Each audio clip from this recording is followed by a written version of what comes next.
Hello everyone, my name is Arthur. I am CEO and founder of B2Broker Group of companies. Today I'm going to explain how does crypto processing work. Let me begin with the introduction. So basically B2Broker Group has been working on the market since 2014. We are 400 plus people in the company. We run 3 different projects. The first one, it's a B2Broker. It's a technology company. So we write different software solutions for the brokerage industry and provide to the clients. The second type of the business, it's a B2B in Pay. It's a cryptocurrency payment processing company. So basically, we serve corporate and institutional clients. We provide to them the platform that helps to facilitate all the crypto payments for the merchant and enterprise clients. And the third type of the business we run, it's a prime brokerage. So we are regulated in Europe and in Mauritius for the prime brokerage business. So let me start with the explanation how what is the flow of the crypto processing.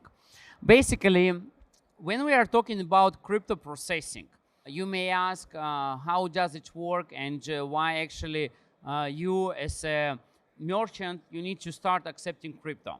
Basically, by using our platform, not only our platform, there are many platforms that help to merchants facilitate their crypto payments. Basically, what we are doing, we are helping you and we are helping to expand your payment options. For instance, you are accepting from your users credit cards and bank wires. What you can do, you can add one more payment option, which will potentially give you a new audience, new customers that they want to spend their crypto. How it works. So this is the type of the clients, e-commerce, forex broker, service provider. Let's say you are a service provider. You are a consulting company and you are providing to your customers consulting services. So right now, when they want to order something on your website, you allow them on your checkout page, you allow them to use a credit card or debit card. Basically, you can add one more option as a crypto payment option. And then on the checkout page, your customer will be able to choose. So if the user will choose the crypto payment, the user goes to the next step. It's an invoice page. So on the invoice page, the user or your customer will be able to choose the currency he wants to pay for your service or for your products or goods. So then, as soon as the user chose which currency he would like to use, then the system generates the blockchain address or crypto address for this customer. Then the system display the QR code along with address where user can send his crypto to you as a merchant. So basically, you don't need to use your wallet to accept directly payment from the user. So basically, system generates all addresses automatically. And then as soon as the user sent his stablecoin or crypto and he decided to proceed with the payment to you, and as soon as he done the payment, then system showed that payment is successfully received and user gets or customer gets his products, good or service. Whatever depends on what the service he bought from your side. So here, behind the scene, you can see what is happening on the other side of the platform. Basically, when the system generates addresses, that's the example. Let's say it's your client's portal or your basket or your system where you are selling your goods or services or products.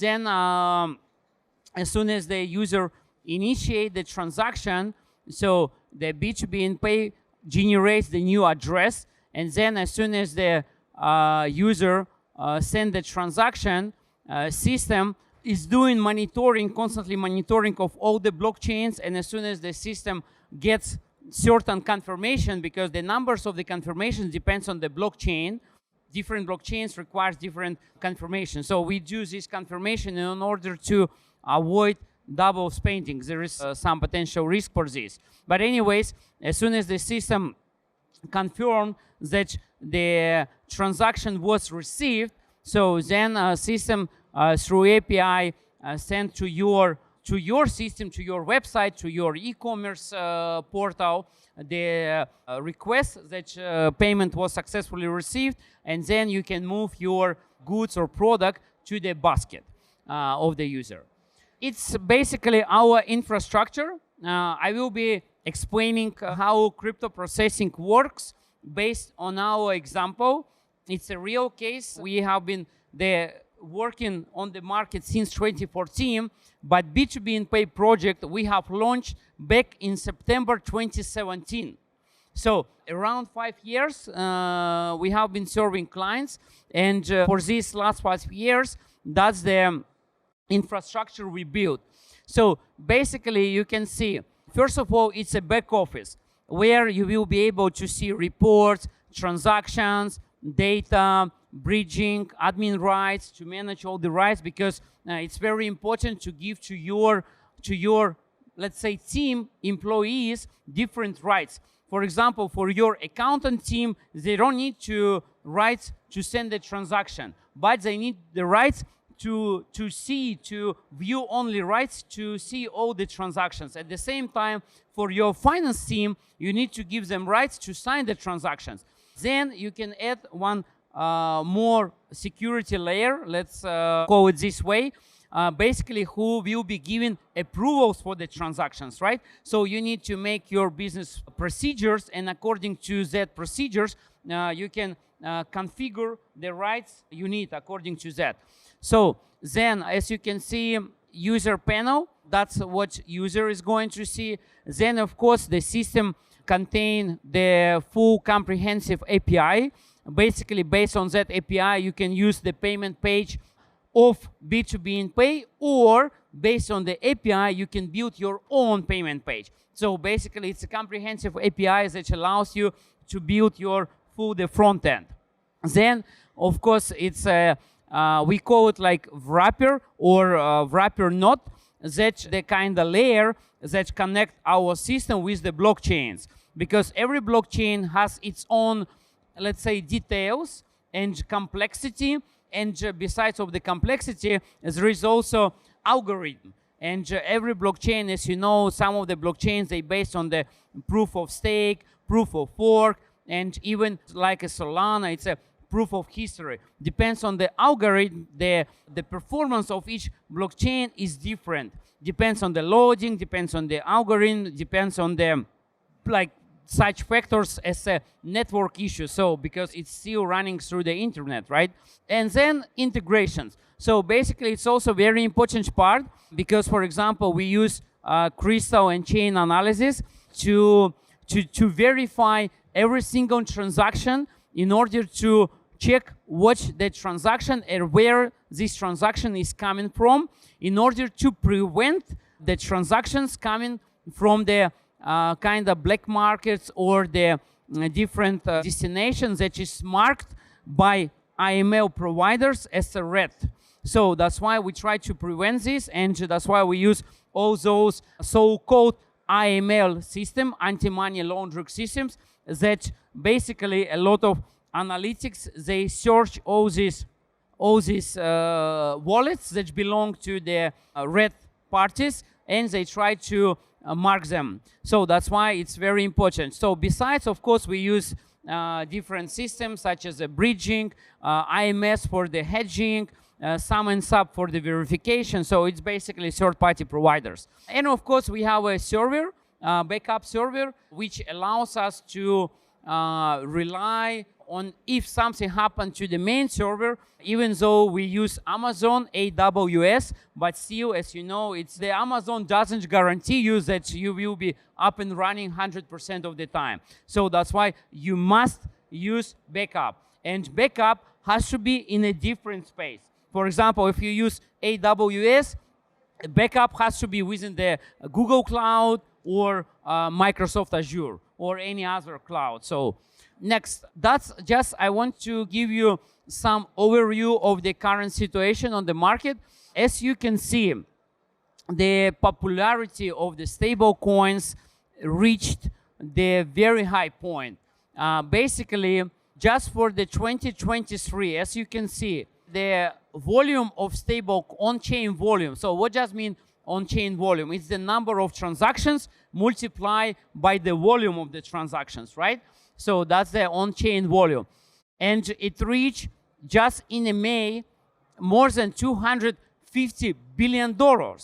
So basically, that's why Visa and MasterCard, they started looking at all this market very carefully, because what does mean $250 billion volume across just two stable coins? It means that the same volume, the MasterCard and Visa, they actually felt that such volume was declined on the card processing, and this volume moved to the blockchain ecosystem, right? So that's why every company now, especially who is working within the crypto payment space, they're taking this very, very seriously.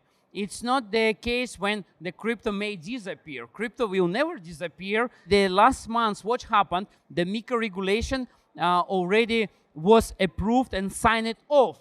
It's officially. So now in Europe, crypto became fully officially regulated market. And it happened also in Dubai, especially in UAE. It's an innovative hub, and the VARA already approved several applications. So that's why all the merchants have to take it very seriously. If you don't start accepting crypto payments, so you may lose some market share.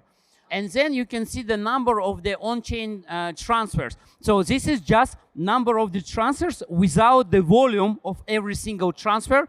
And you can see just for the May, let's take just April, right? The last bar. The last bar shows us almost 7.5 million transactions was done by USDC. And USDT, it was, okay, let's say less than 4, let's say 4.5 million of transactions. It's a lot. It's a lot. It's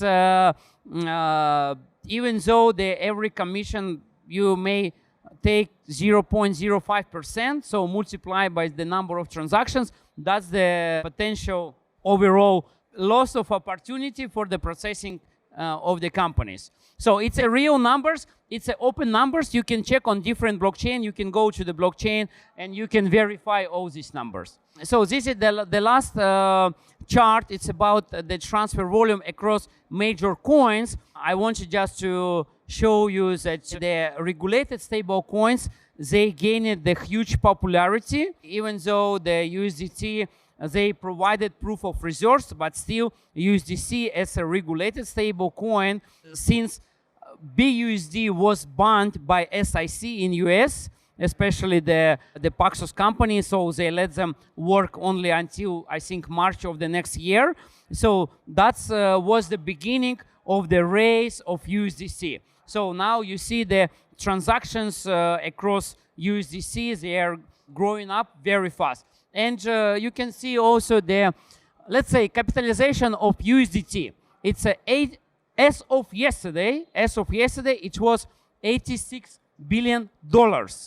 And now I wanted to show you how they basically divided across different blockchains this capitalization.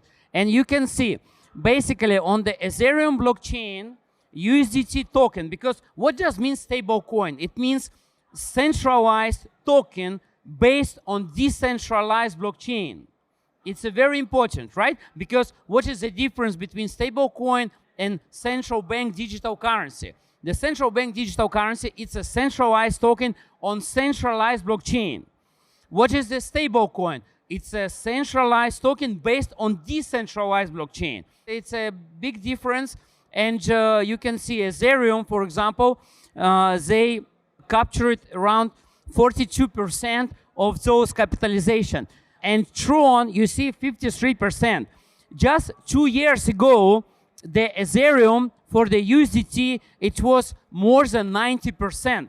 Why actually more than 50% of transactions move to the Tron blockchain? Just because on the Tron, the commissions of the transactions are cheaper. That's the only reason why the users, they move to the Tron blockchain. Because when you send transaction on Ethereum, you pay $10. When you send transaction on Tron, you pay 10 cents, right? It's 100 times difference. And of course, when you send $1 million, okay, you don't really think about the $10. But when you send $5 to you to pay like $10 for the $5, it doesn't make any sense. That's why you go to the Tron. That's why many merchants who accept payments for this, for example, they are selling some goods or not goods, maybe some kind of not expensive products, and they charge very small fee. That's why for them it doesn't make sense to use the Ethereum as a blockchain, so they use basically Tron. And USDC, and what is the difference USDT and USDT? USDC, it's a regulated stable coin. Basically, what does mean regulated stable coin? It means that the third-party company, they actually validated that these companies, they are fully compliant, and they are doing every quarter comprehensive audit. They perform the comprehensive audit report, and they confirm that all the tokens, they are backed by the fiat currency that is holding by the trust company. So, and USDC, you see 29 billion, so basically 3 times less, which is like sufficient, but still. And now you see that USDC is basically based on Ethereum. So what kind of the conclusion we can make from this picture that USDT is still more popular. The capitalization is 3 times more, but and especially a lot of merchants use the Tron. But among the big institutions, they prefer to use USDC because it's a regulated token. Basically, if something happens, let's say to USDT, nobody guarantees to you that they will exchange your USDT tokens to the real fiat currency. When USDC, they kind of guarantee to you and they say to you that, hey, if something happened to the crypto market and to this token, we are like as a guarantor. It's a company, it's called Circle. That's the behind this USDC stable coin. So they kind of say to you that we are audited, we are fully compliant, and we guarantee to you. That's why now USDC as a regulated stable coin is gaining a lot of popularity. So you may ask me also, why guys, why do we need to use B2B in Pay as a platform or as a crypto processing platform if I can create my wallet on Binance or within the other exchange? Why do I need to use cryptocurrency payment? So there are a few challenges. So first challenge, it's address management. Basically, for example, I can say, okay, I'm selling goods. I'm selling, I don't know, laptops, right? So, and this is my wallet. And you can send me the payments for my goods to my wallet. But then can you imagine if I accepted like 10 transactions? How should I identify what transaction belong to whom? So that's why to me, it will be very difficult. I need to ask you, did you buy this laptop? Did you send me this transaction? So that's why the system is doing full address management. Basically, a system generating address and assigning for every address to the particular transaction. And that's why it depends on the account, depends on the user. System knows which transaction was sent to what account. So that's how the system identify all the transactions and assigning these transactions to the particular accounts. So then token collection, it's another problem basically, because as you remember guys, before the last update of the Ethereum, and okay, 2 updates before, it was very hard to collect the tokens. For instance, if you accepted tokens on the address on Ethereum, you need to inject first ETH, it's called gas, in order to withdraw this token. So that's why we built the smart contract that allows to deduct commission from the smart contract and collect the tokens from all the addresses. Just imagine you have your e-commerce website, and you generated 100 addresses, and 100 users send you tokens there, let's say USDC or USDT. How are you supposed to collect all these tokens? So you basically need to go to every single address and withdraw these tokens. You can do this, but it's gonna take a lot of time. So that's why we created smart tokens that basically collect all these tokens automatically, and besides, also the blockchain commission is deducting from the smart contract address, which is also is very fast and very convenient. So then KYT transactions, this is also crucial, especially for any kind of merchants, in order to comply with your banks, with your regulators, with your, I don't know, IML policy. So in order to comply with this, you need to make sure that all the transactions, they have a low risk, because all these systems like Crystal, chain analysis, Elliptic, it's a very comprehensive data analysis systems that allow you to verify every single transaction, and you can check the risk score of every single transaction. And for example, you can set the different rules. You say, if transaction is green and the risk score is less than 5, you do nothing, you just process the transaction. If the transaction is yellow and the risk score up to, let's say, 7 or 8, you still process transaction, but your compliance team is going and they are doing a review of this transaction. But if the score of the transaction, let's say, higher than 8, so basically it means that it's a red transaction and you do not process this transaction. Of course, on the blockchain, you cannot stop anyone to send you transaction, right? That's how blockchain works. But you can receive transaction, but you may skip the depositing or reflecting of these deposits to your system of this transaction. And basically, you can block this user and send him this transaction back, or according to your IML policy for regulated companies, they have to report to Financial Intelligence Union that they received this red mark transaction. So that's basically KYT for transactions. It's also very crucial. And if you as an individual will be accepting the transactions on your personal addresses, you will not be able to verify every single transaction. So then security. Of course, you need to do 2FA, wallet whitelist, user rights, IP whitelist, dedicated wallets, withdrawal approvals. So every security rule is matter, especially within the crypto space, because as you all are very well aware, how many attacks, how many hacks were happening recently. So that's why you have to be very well protected. And even you see the IP whitelist. So basically you can even say that, for example, you know your office address, you know your home address, you know your, I don't know, second office address. Basically, you can whitelist only 3 addresses, and no one else except the people who will be within these 3 locations will be able access to your admin panel where you store all your crypto. Okay, B2B Pay models, just a few words. So we have 2 models, the merchants and enterprise. And as you can see, the merchant will be perfect for the e-commerce, for the brokers, for the gaming industry, for the service providers, basically for any company who are providing, who are selling their either goods or their services.